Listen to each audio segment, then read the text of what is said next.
I'm Michelle Fallon. I have the great honor of introducing Dr. Ann Garrity, who I have considered one of my most important mentors, and I often refer to as the goddess of infant and early childhood mental health in Minnesota. I don't know if you knew that. What I'm really supposed to say is that Ann's presentation is Now Let's Return Our Minds to the Children. Ann has a mental health practice in Minneapolis and provides consultation to agencies and schools. How many of you here have benefited from Ann's consultation and or training? Ta-da! That's pretty cool. Ann authored Developmental Repair. And for those of you who are not familiar with it, it is, she was in collaboration with staff at Washburn Center, and it is a treatment approach for working with aggressive and disruptive young children that proposes to fix deficits and disruptions of self-regulation, recognizing through infant research how these deficits and disruptions put children at risk. And I love that it's called Repair. She taught in the University of Minnesota Infant and Early Childhood Mental Health Program, was one of the founders in working with that program, actually, and is now faculty in the Department of Child Psychiatry,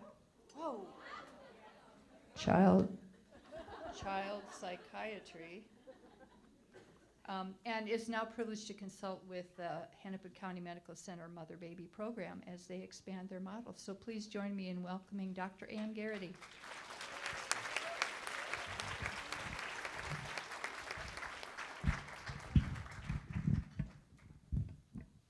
Is that going to work? Okay. Okay. Thank you, Michelle. I don't feel like a goddess, but I have been doing it a long time. So it's, goddess. Goddess. Thank you. Goddess. I like it even better. It's so good to be here and be in person and not to feel terrified of COVID, and knock on wood that we all go home without COVID. I started in early childhood in 1976. And at that time, early childhood really didn't exist. Kudos to a group of educators who stepped in because there had been a measles epidemic. And measles causes hearing loss in children. And so these educators decided that we needed to do something about these children who had hearing loss, and we needed to do it sooner than later. So they started a program that was funded by the Bureau of the Education for the Handicapped that doesn't exist anymore. And it was a test pilot for 94-142. So educators were early into the field of mental health. Who's an educator here? All right, and they partnered with occupational therapists, and they were thinking a lot about infant mental health long before mental health did, because mental health still was thinking about children as not having minds, right? They were blank slates, or they were reactive to stimulus, or, let me clean this up a little, or they wouldn't remember before they were 5. These were ideas that were very pervasive. And we now know so much different. And now not only educators and occupational therapists and physicians and nurses and agencies and mental health providers, but I was telling someone, Dave Ellis was on the radio yesterday. I don't know if any of you know him. I'm looking forward to talking to him. And he's talking about early childhood in with a corrections lens. So we're making a difference. So first and foremost, congratulations to you. And so in my capacity, I am honored and privileged to be your closer. After 3 days of conferencing, I get to close it up. And I think it's very fitting because I'm really coming to the close of my professional life. I'm not shutting down yet, but I'm thinking about it a lot.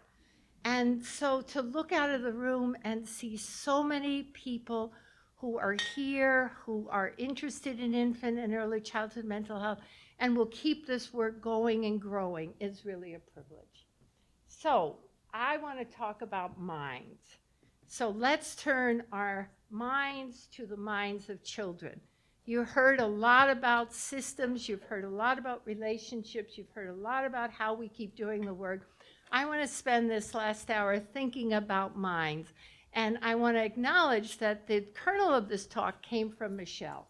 So we were on the car. Remember, we were driving. I wrote it down in the back of a checkbook, all my notes, because I was driving. I kind of lost track of the day. And anyway, so this idea of the mind of the child, I really want us to think together about, because I think it's one of the things we don't want to lose. It is so easy to lose track of the child. They are little, they don't say much, their opinions are subtle, and they rely on adults to take care of things. And yet, their minds are alive and happening. Just a few references that keep us kind of aware of how much is going on. We know that temperament is a combination of genetic potential and experience. We talk about epigenetics now. We know that experience activates genetic potential or disrupts genetic potential. So we know that what's happening to them matters. We know that receptive language capacity peaks at 11 months.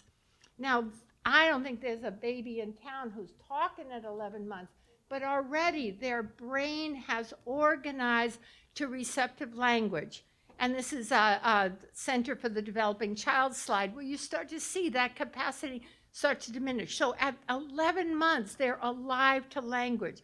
While those of you who are home visitors are bringing books out all the time and helping parents read to their children, because language is forming way before they talk. We know that motor development permits mobility, and mobility is the beginning of independence. And anyone got a new walker in their house? And you know they love to move and to feel like they have got it made. And they hope that you're coming with them because that's their expectation. It's their independence, that concept is starting. We know that the carrying around activity, you know how 12, 14 months old, once they get stable, they love to carry things. And they carry things from room to room to room. There's pockets of their possessions all over the place. They start by carrying it to you. I think Margaret Malik called that refueling. But quickly it becomes carrying to shape plans. And you see them leave it in one place and then go get something else and come back and pick it up. They're making plans. And we know that they have intention. And that's evident in their capacity to mimic, to imitate, and even to joke around. One of my favorite 2.5-year-old games is, hey, Tommy, there's an elephant on your head. Just kidding. And then they look really startled, and they go, hey, Nani, there's a truck on your head. And you'll go, what? And then they'll go, just kidding. And they're in it. I mean, you see that they get intention. So we have so much evidence of how much mind is happening. So let's consider our evidence-based protocols because they also affirm the mind. All right, ABC. The 3 premises are nurture, delight, and follow the child's lead. Right? Don't direct the child, follow the child's lead. PCIT. Child-directed play precedes adult-directed play. So the child has to start and be seen. Circle of security, exploring and moving out is the goal, to go out and explore. CPP, making sense of what happened to you. Now, trauma-focused CBT, which is not norm for very young children, but has the same idea. It's your story, not my story or the parent's story. It's your story.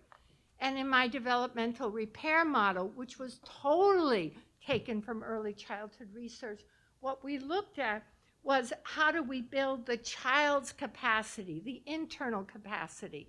not fixing external regulation by doing it to them, but helping them learn to do it for themselves. So our models are looking at the internal world of the child. Now that means dyadic work is really important.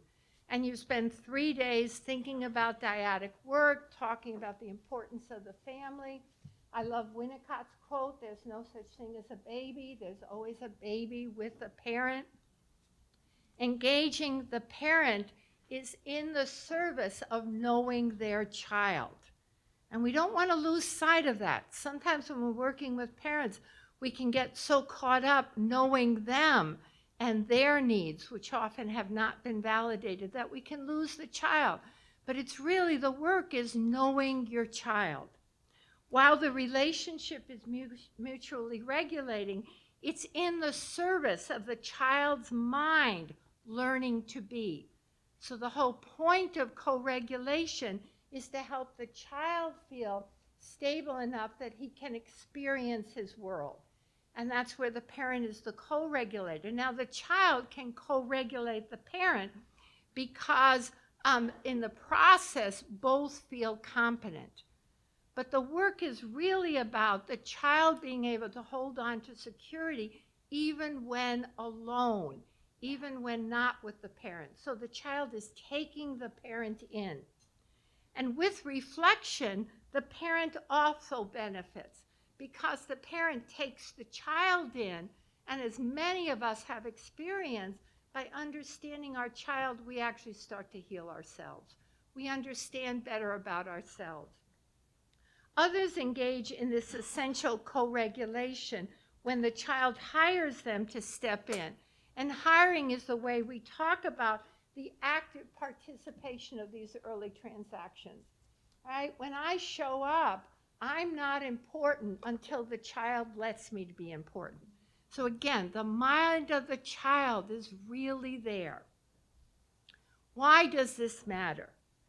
Right? The best quote I found about the brain is that it's a pattern-seeking, meaning-making machine.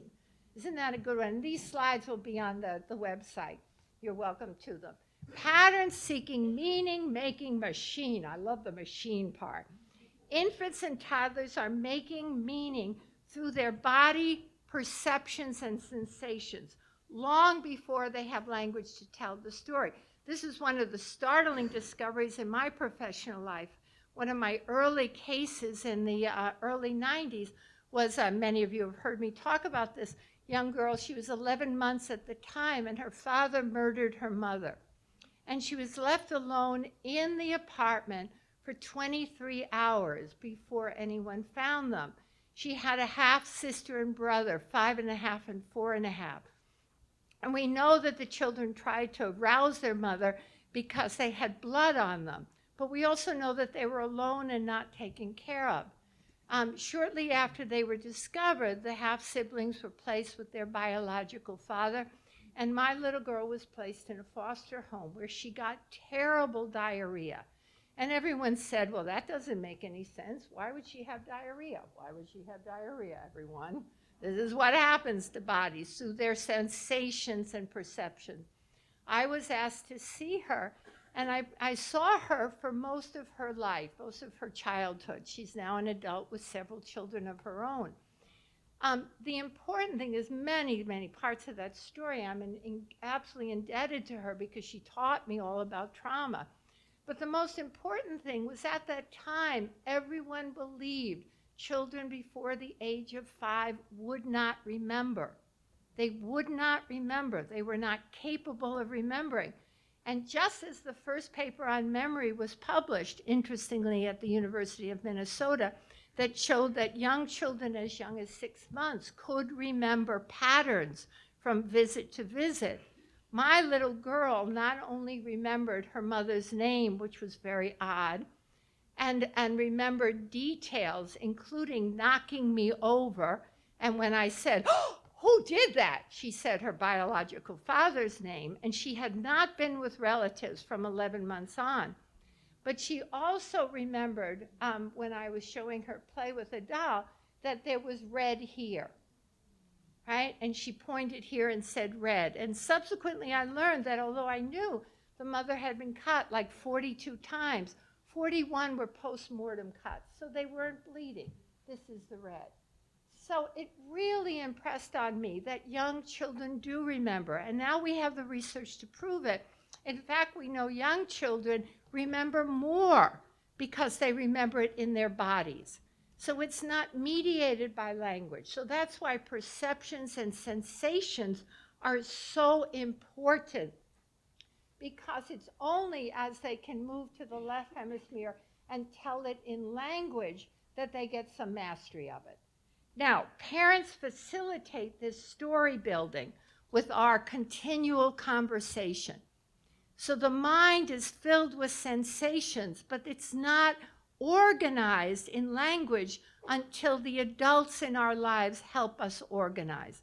So this story building happens with these conversations. But we as adults don't own the child's story. We contribute to it, and we mediate it with our ideas and our corrections. We say, no, that didn't happen. This is what happened. We say, you think this was scary, but here's what really happened. And we help to mediate. And I put correction in quotes because we try to introduce our reality to help the child feel. This is important, though, because the reason we can't own the stories is because children are collecting data. That's their job. They are collecting data. And all through early childhood, they are collecting their sensations and perceptions, and they're using us to say, could this be? Is this really? Can I count on this? And that's how they collect their data. Not only to know what happened, but to anticipate what can happen. This is an incredibly important part of consciousness. Not just that I know, but I start to know. And I can know, and I can anticipate knowing. Now, when you think of children using play, this is why play is so important, right? Children do not need to learn the ABCs, 1, 2, 3s. It's fun. But they really need to play, because what they do in play is that they're allowing to practice what they know before they fully know it, all right? Just as our stories help them to practice knowing before they fully know it, play is their way of knowing it and then gradually knowing it better. So play is essential, and we have to protect children's play. So I just have some pictures of play. You all know this one. Peekaboo is this wonderful play, because when he covers his eyes, he really thinks we're gone. And he also thinks he's gone, right? They're gone. And then he chooses to come back. And we're all so excited. And we say, you came back. I see you. And he says, yes, let's do it again, right? Okay, another form of play is it there? Right? That ability to, we call object constancy, where I know an object is there and it's under the blanket and then it's not there. One of the most interesting pieces of research I ever heard was Linda Mays from the Yale Child Study Center. She was working with children exposed to alcohol and cocaine. And she used this game as her tool. And she'd put an object under the blanket, and then the child would find it. And then the next time she'd leave the blanket there, and she'd put it over the second blanket. And typical kids could look at the blanket, look at the second one, and because they have a mind, they said, aha, it's over there. Children exposed to cocaine and alcohol would look at the first blanket, no, they'd look at the second blanket, right, recognizing something was new, but their hand would go to the first blanket. So even though their mind was trying to say there's something happening here, they're habituated to the first learning. And that was the most helpful insight about fetal alcohol and exposure kids, is even though they learn it, they can't activate it, right? And we see that all the time, right? They have a glimmer, but their mind doesn't stay reliable to them. Okay, then there's the hide and seek game that's now we're moving up the mobility chain where we play hide and seek. And again, the delight of the child that to be able to find me. So the child is the active looker. And you all know what happened if some adult gets to be a smart aleck and decide to hide too well. What happens? Collapse, right? Misery, despair. Well, the game can't be so difficult that it defeats the child, right? So one of the things we learned about brain is it has to be hard enough to engage me, but not so hard as to defeat me. So a very important word. So we want to find brain challenges that activate the brain, but don't overwhelm the brain. Ordering play. This is really 3 and 4-year-olds. Some 2-year-olds will do this. They love their ordering play.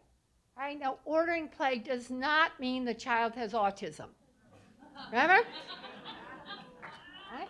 There's got to be a lot of other parts in there. Right? Ordering play is normal and healthy. It's typical. Children are trying to make sense. So this child is ordering her animals. This one I love because boys love to order their machines, right? They just all over the house. It's ordering. Why do they like order? They don't keep anything else in order. They're learning to categorize. They're learning to say, this is how it should go. Right? It reminds me of 13-year-olds whose rooms are a mess, and then they'll have a pristine sock drawer, right? And there's chaos everywhere, but the sock drawer is okay. So there's something about playing out order that's so important. Okay, so let me offer some lessons for us early childhood professionals that can help us know children's minds, but also engage children's minds. Because I think this is our hidden resource. And I'm actually quite worried. It feels like after COVID, instead of getting smarter, all of our systems are getting dumber. I have to say that. I don't think it's the kids who are struggling. I think it's our systems struggling. And we're all doing it to kids instead of doing it with kids. So that's why I want this talk to be important. A significant part of the dyadic work is helping parents see their child. In developmental repair, I use the phrase reading your mind. And if I had the energy, or I could talk Laura Neitz into having the energy with me, we would rewrite the developmental repair and take out some of the misnomers. It's not reading your mind, it's seeing your mind. Daniel Stern uses that in Mindsight. He uses the word Mindsight. I think he uses it in The Whole Child. Simon Baron-Cohen in England first identified mind blindedness as children with autism's inability to see their child. But sometimes parents can also be mind blind. They can't see their child.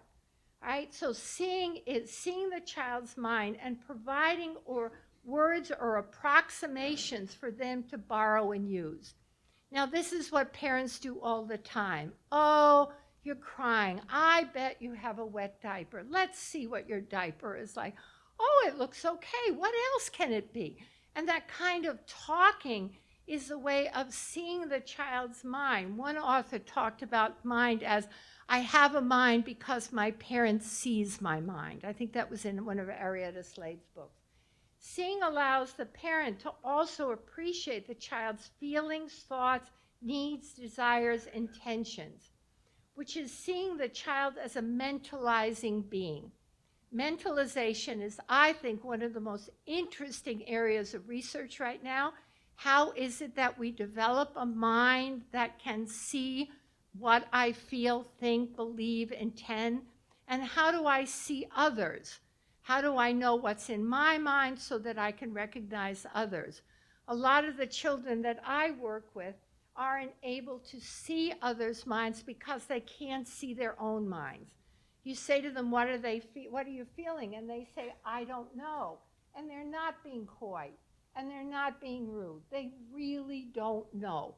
They don't know their thoughts. They don't know their feelings. They certainly don't know their intentions. So that idea of helping the parent be a mentalizing agent, not just a co-regulator, but a mentalizing agent, so we help our children know they have minds. Even infants and toddlers have opinions. And those of you who do home visiting see this all the time.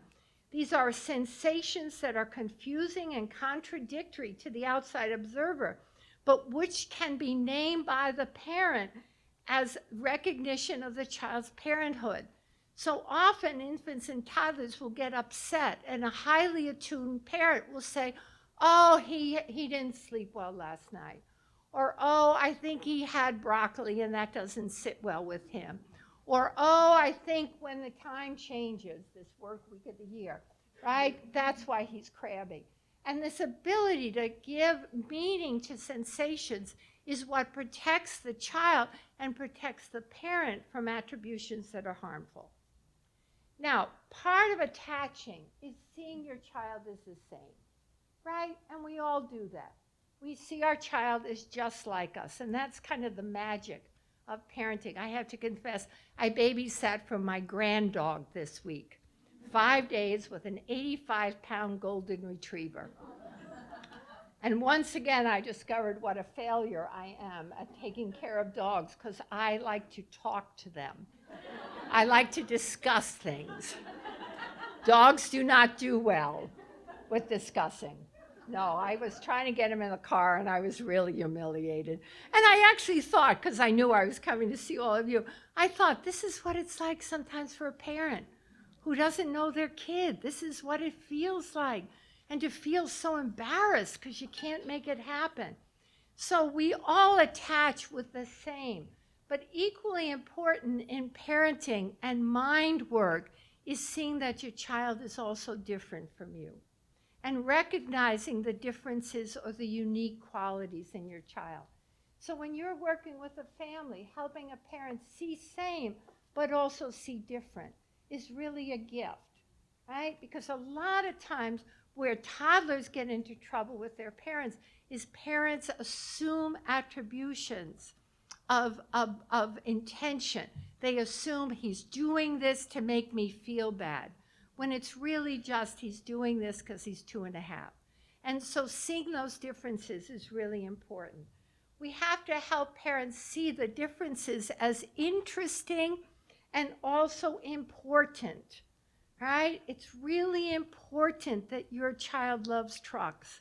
Even though it makes no sense to you, there's something really important about how much he loves trucks right now.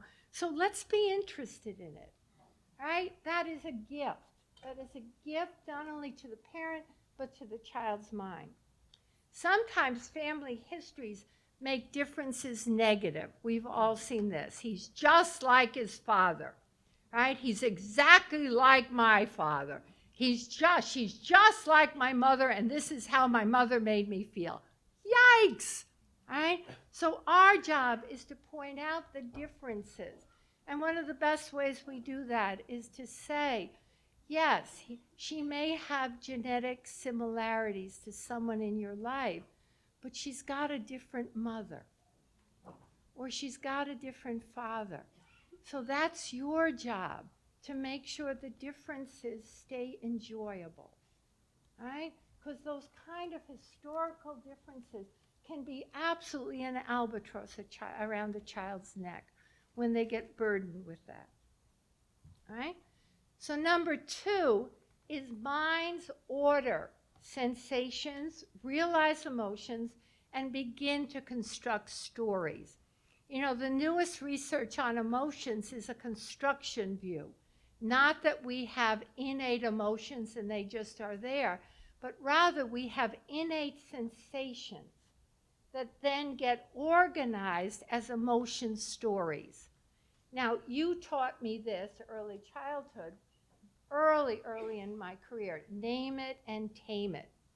But this becomes all the more profound now as we listen to the research, that these are just sensations that babies have, but we give them meaning. We say, oh, you're so mad, or oh, you're so sad. Receptive language, words are going in, and gradually stories get made around these sensations, and we call them emotions, right? So understanding that, we want adults not only to regulate children's bodies, but help regulate their sensations. And for a long time, I was saying, are you this mad, or this mad, or this mad?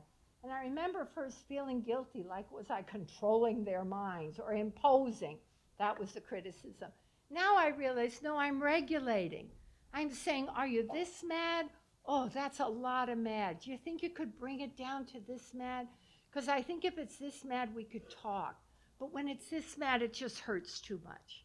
Right? It's amazing how effective that is.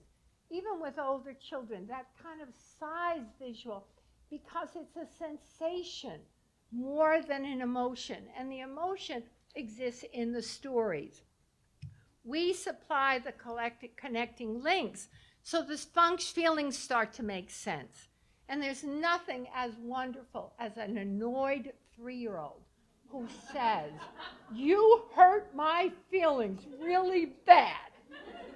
And the correct answer is, oh. Right? But they're claiming the story, and they're starting to organize the story. Now, I said this earlier, but so many children who never move from sensation to emotional story stay trapped in that I don't know place.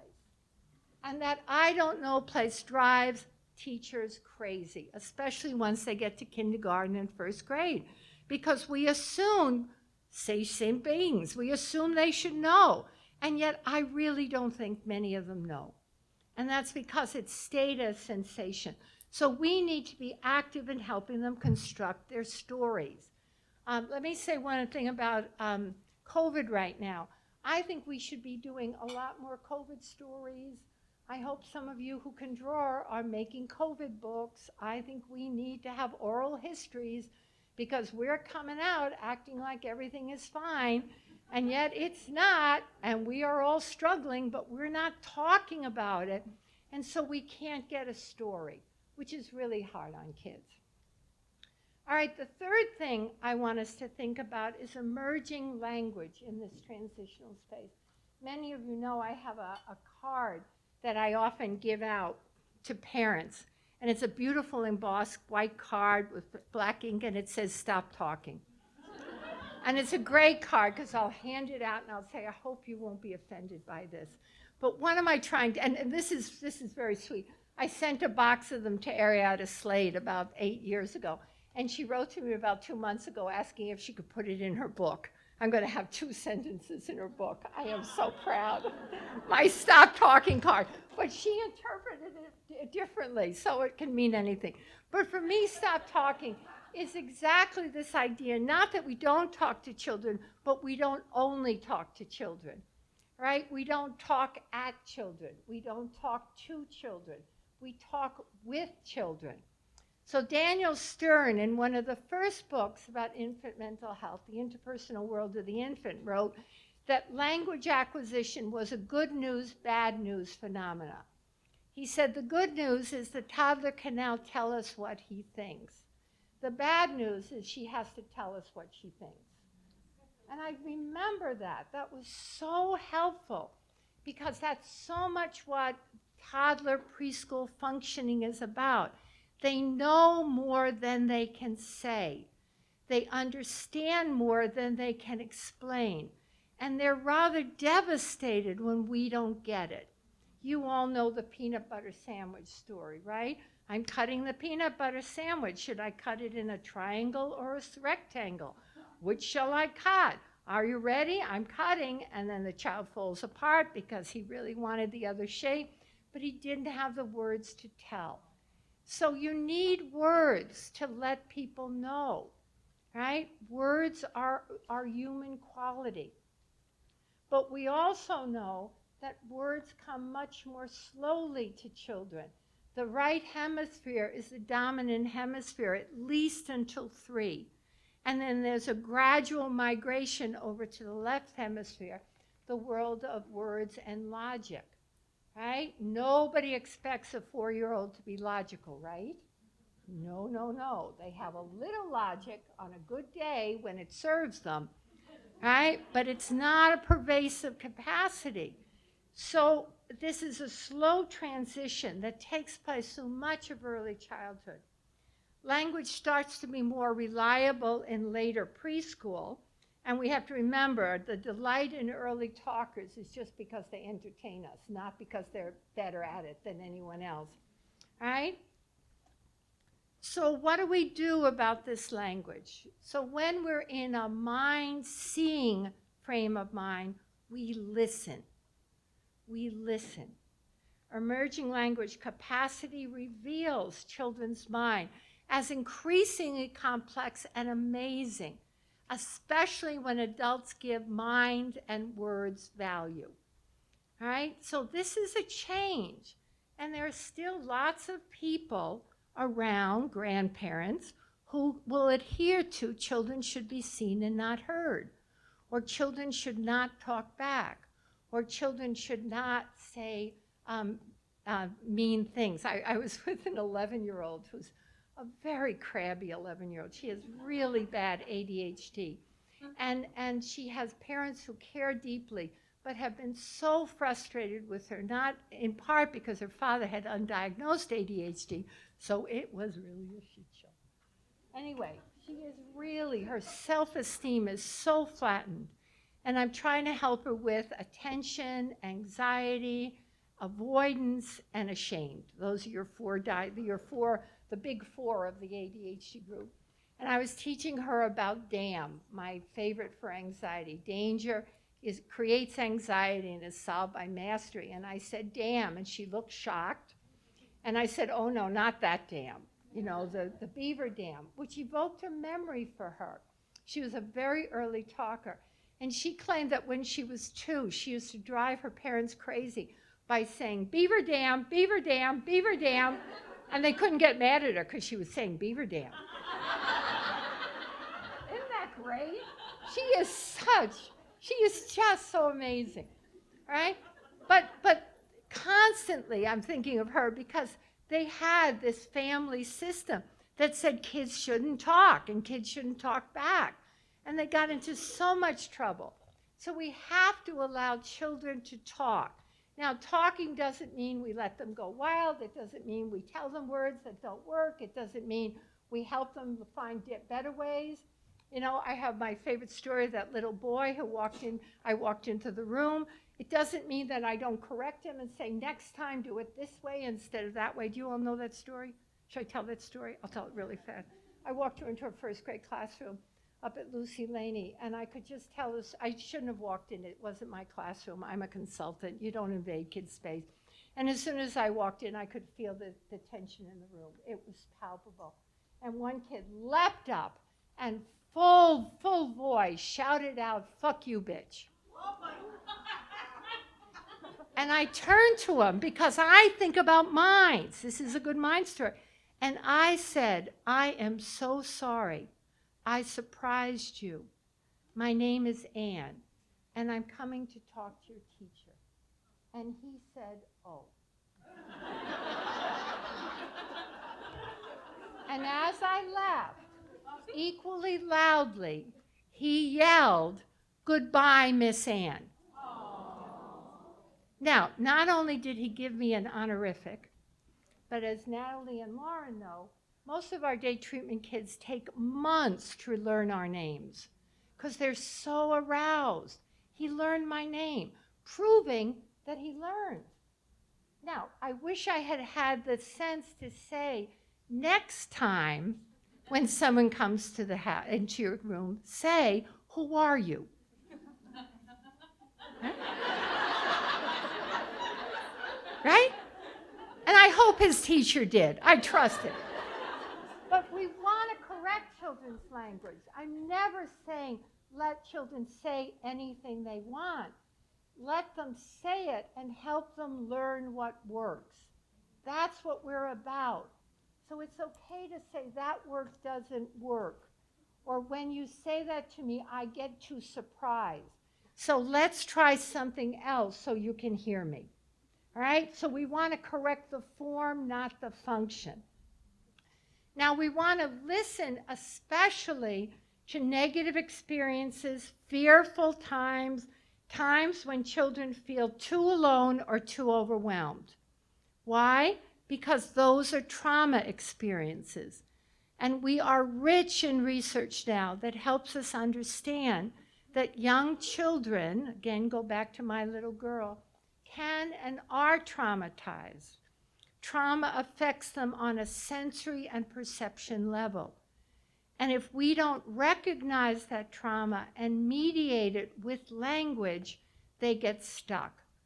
So it's not that we're trying to protect all traumas. It would be lovely if we could, but we can't. But what we can protect is trauma effects getting stuck. And again, if we look at our research, all the interventions on trauma involve moving the experience from the right hemisphere sensation to the left hemisphere language. So we want to help families talk about hard times. Without adult help, traumas stick and persist as trauma effects. Now, what we know about complex trauma is that often parents can't talk about it because they too feel affected, right? It's too hard. It's too painful. That's why CPP starts with the parent narrative to help them tolerate it so they can tolerate it in their child. But many times we need to listen to the parents in a way that they can get comfortable. They want to protect their children from the memories, and in fact, inadvertently, they make the memories worse. So we have to be brave about the negative emotions, especially in Minnesota. We're not so fond of anger. We're not so fond of negative emotions. We're going into winter, right? We were all closed in. But we have to, because that's what helps children get unstuck. Okay, number 4, behavior. You know I love behavior. Behavior is not bad, especially for young children. I'm going to say at my late stage in my career, I'm going to say behavior is never bad in young children. They have intention, but their intention is not a causal intention. Piaget tells us that the if-then proposition is not available to children until 7. Right? In the Catholic Church where I grew up, you couldn't go to confession until you were 7. So before then, what was going on? You were learning, right? Behaviors don't work. Behaviors are messy.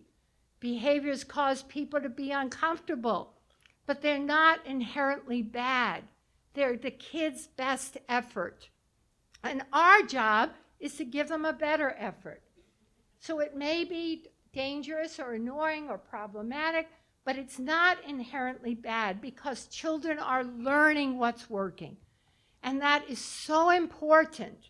And if you're consulting to daycares where there's a lot of judgment, be brave. Say, I don't think this child is trying to be bad. Let's see if he knows what else to do. Or better, let's give him something else to do. Right? It is so easy to replace one behavior with another when it's done kindly and with support. And when kids can't replace a behavior, it tells us there's a deeper story that we need to understand. Behaviors reveal what is happening in the child's mind and what the child can do at the moment. One of my favorite projects right now is going into centers, and I haven't done it during COVID, so I hope I get another chance, and sitting with behavior problem kids and saying to them, tell me what happened to you. Now, what's important about that sentence? To you, right? We're used to saying, tell me what happened. And we already know what happened. So we have a sentence in our mind, and when they don't give us the sentence, we're really pissed at them because they are not being honest. Or our other favorite word, they are not accountable. Hey, 4-year-old, accountable, come on. But it's what happened to you. Now, in asking what happened to you, and young children won't know how to do this, so they need our help, we're really trying to go into the child's mind. Now, why do I want to go into the child's mind? because the child has perceived danger. And often when the child does something like hitting or throwing or reacting, it's because they have perceived danger. And I got to know what that danger is. More importantly, they've got to know what that danger is, because they got to figure out, one, is it really that dangerous? Thank you, thank you, thank you. But secondly, what can they do about it? So our job as mind-seeing adults is to work to understand, to support regulation, and to value the message before trying to change it. When I say to a child, what's happening to you? I often write it down, and then I read it back like a story. And then I say, can I tell you what happened to me? Or can I tell you what happened to your teacher? Or do you want to hear what I think happened to Joe? And because I've opened them up, tell me what happened to you. Open up, as opposed, what did you do? Close it down. If we close it down, kids are not going to engage their minds. They're going to be defensive, they're going to be protective, they're going to be scared, and they're going to shut us out. The opposite of what we want. So tell me what happens to you opens them up. And when they're open, they are so receptive to a different message. This is what I think happened. I had one kid, this is a second grader, not a preschooler, but we talked and he told this story. The two of them got into a fight. Of course, they were friends by the time they got together. And he finally said to me, here's what I think. I think my teacher was, he said he thought his teacher was crabby. And I said, it could be. How did you think your teacher, how did you know? How did you feel that? And he told me, and then after a few minutes he said, here's what I think, Mrs. I like that when they give you that name, Mrs. Here's what I think, Mrs. I think when teachers are crabby, they should get a day off. And he was very sympathetic. He really was, and he was right. This teacher was drowning. Yeah, this is a drowning teacher. We're the NAS people. This is one of your schools. Teacher was drowning. We knew it, all right? So I think we want children to open up because that's how we help them. I lost that. All right, so best practice is I get it, but try doing it this way instead. I get what you were trying to do, but could you try this way instead? And I have found, except for the very few, very, very rigid and almost stuck kids where they're so defensive they cannot move, this is such a relief for kids. Okay, so last, same, and different in community care. I know you've heard a lot about culture, and this was actually, Michelle said this, and it's so stuck with me.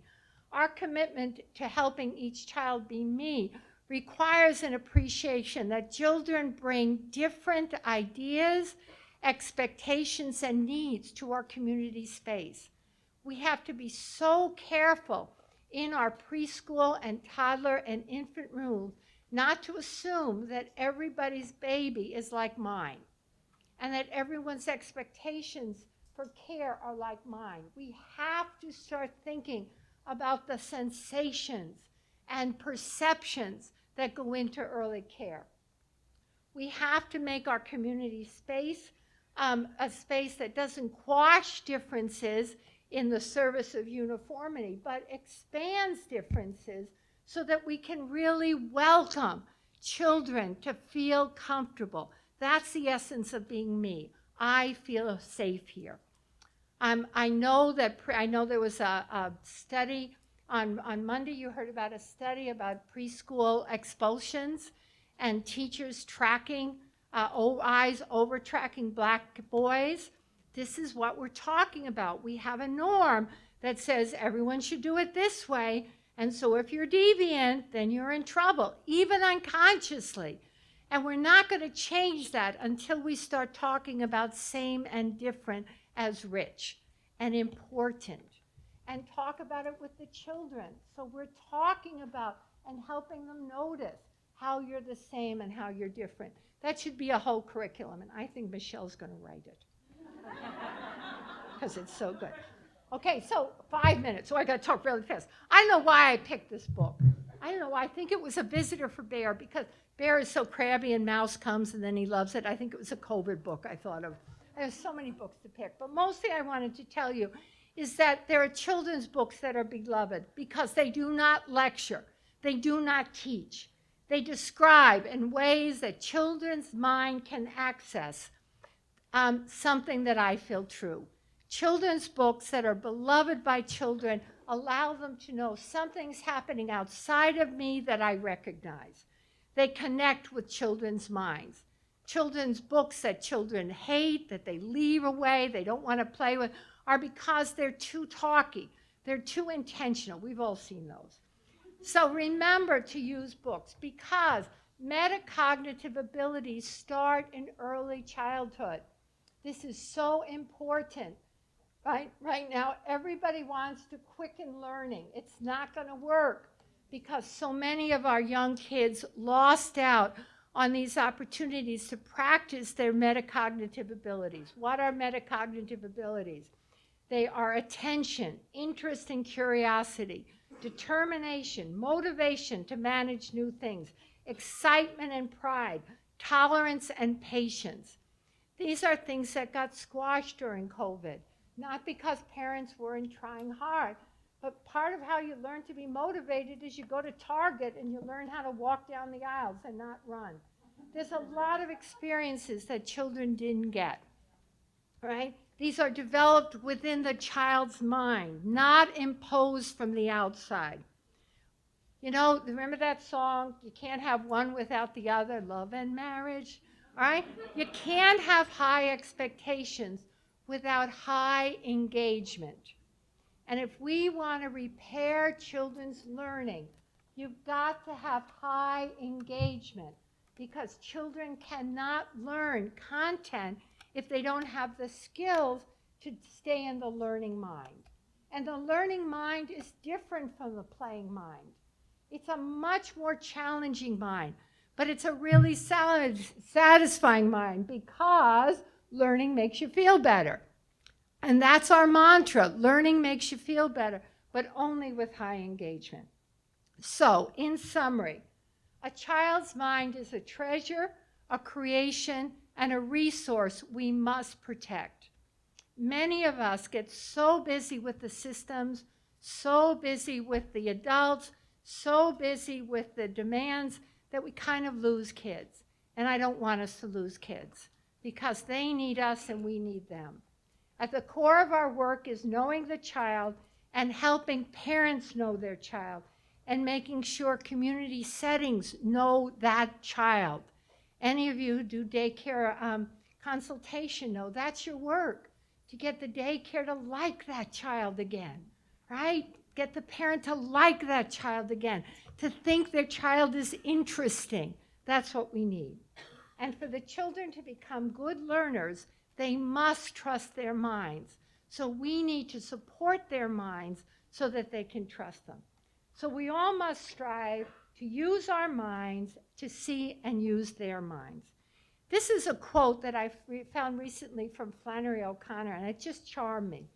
The fact is that anyone who has survived their childhood has enough information about life to last them the rest of their days.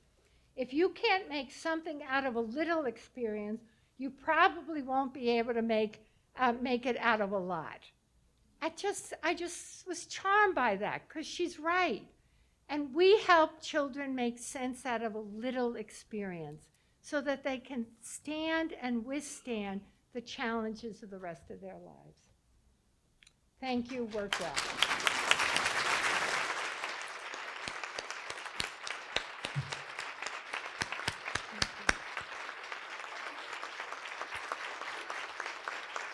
I'll make you cry.